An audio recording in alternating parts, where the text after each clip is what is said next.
I have a friend by name Ram who's living close by in a gated community, one of the upper end communities with a gym, swimming pool, park, and everything you can think of. One of his friends came from Mumbai to stay with him and couldn't get back due to a lockdown of this coronavirus. So he had to stay with Ram.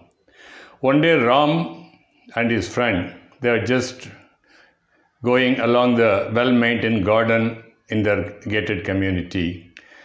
And during the course of the talk, the friend started talking about, is God exist? Does God exist?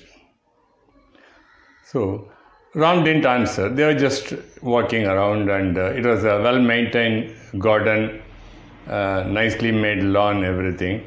Ram asked his friend, how do you find this garden? Oh, it's very good, very well maintained, and all the lawn completely mowed properly, the trees cut to the shape, size, everything, no leaf, fallen leaf anywhere, so it's pretty good. So the gardener has done a very good job here.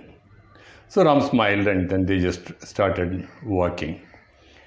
They went some distance and finished the walk, and then came and sat in the lounge of the apartment. That was a very well maintained one, and there was a very nicely, exquisitely designed chair in which they were sitting, and the friend said, yes, it's a very good chair, nicely made. So it's very artistically done. It's a collector's choice. Then Ram asked him, oh, is it so? Yeah. Then the friend said, yeah, the carpenter has done a real good job. It was a wooden masterpiece. The carpenter has done a good job. So they just finished their talk and then came back to the room. And the man was very tired, the friend, so he wanted to have a good shower, put on the water heater and had a nice bath, and then put on the AC fan and then sat comfortably. Right.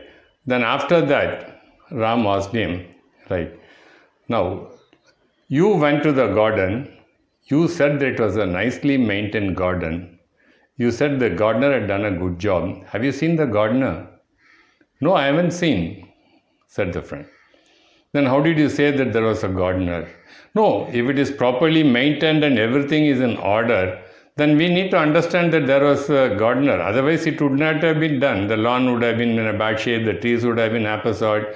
So the very fact that everything is in order indicates that there was a gardener. Oh, is it? Okay. Then you are sitting on the chair, you appreciated the carpenter. Have you seen the carpenter? No, I haven't seen the carpenter, but it's a pretty good job. If there was no carpenter, it would have been a log, a piece of log. It wouldn't have been a chair. So the very fact that it is a chair and nicely made shows that there's a skillful carpenter behind this. Oh, is it? Okay. You had a good bath and you are enjoying the AC, is it? Yeah. How does it all work? It's fundamental. It works on AC, on the electricity. Oh, is it? Okay. Then, have you seen the electricity? Then the friend laughed and said, how can anybody see electricity? Then how do you say that it works on electricity? No, the very fact that, the heater heats and the AC cools, they are all doing their function. So it means that there is electricity. If there is no electricity, all these things will not be working. Then Ram laughed and said, see, in the garden you are willing to agree without seeing the gardener that there was a gardener. In the lounge you are willing to agree that there is a carpenter without seeing the carpenter. You are willing to accept the presence of electricity without seeing the electricity just because things are working. So you look at the entire universe. Everything is working on some kind of a system in a clockwork manner. The sun always rises on the east, it sets on the west. Can you say one day it was rising on the west and setting on the east? It doesn't happen. Right? And there are flowers which blossom in the daytime. There are also flowers which blossom in the night. So they do not interchange their positions. Why that? In the mountain hills on the Nilgiri side, Kodaikanal side, there is a Kurinji which blossoms only once in 12 years. Who has given the plant a clock that it should blossom only once in 12 years? But it works on that. So there is a rhythm, there is a pattern in which the entire universe is working. So if everything is working on a pattern to a system and everything is on a sort of a well-established mechanism and methodology, then as per your own argument, there should be somebody behind it. Then the friend said, thought for a while and said, yes, I agree that there should be something. Yes, that is the power. But how do you call it? Then the friend said, we call it nature. Fine, true. You call it by some name. Right? Some people may call it nature, some people may call it God. But who gave the name nature? There are different types of people, some believing in God, pious people, some who don't believe in God, atheists, and some who are not worried whether the God is present or not, agnostics. So each one have got their own terminology for defining that power. The one who is agnostic calls it a nature, the one who is pious calls it God. So at the end of the day, it is the name that matters. And who has given the name? The name was not given by the God by itself or by the nature itself. It was given by the human being with a limited understanding and perception, and so people call it that way. Then the friend thought for a while and said, yes, I agree, but I call it nature. Then Ram said, fine, you call it nature, some people call it God, but it is formless and it is making everything work. Have you seen a government? Ram asked. He said, no, I haven't seen a government. Then how do you say the government is working well? No, the government is working well because the water is supplied in time, the sewages is flowing properly, and the power is being provided. So we consider that the government is working. So what is a government?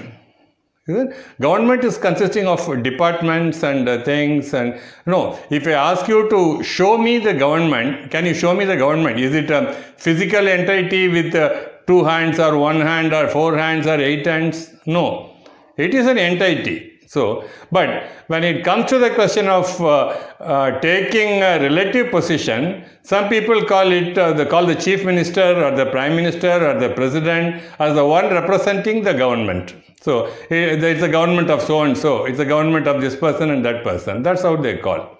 So, like that, the people who don't believe in God can call it a government. Those people who believe in God can call it so and so is the president, prime minister, like that. So it's the terminology which matters.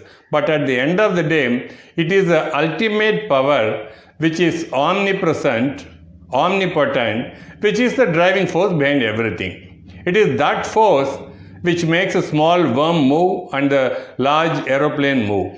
It is the same power which makes the virus or bacteria grow, and it also the same power which has enabled Everest mountain to be established in position. So it is that single power which makes it happen.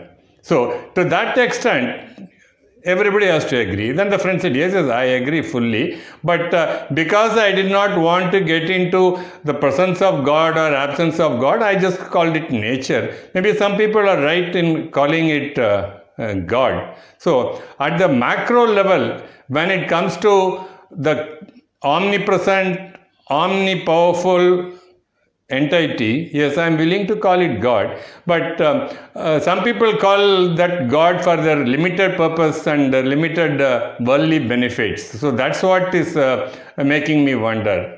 Then Ram said, okay, we are getting late today, right? If you are agreeing on a broader principle that the God is present, and the God is formless, and the God is omnipotent, omnipresent, everything, we will take it at that point. Maybe another day we will continue the discussions on why the people are taking it to worldly level and how they are calling it. That we can keep it to a different date. And they close the subject, and so do we.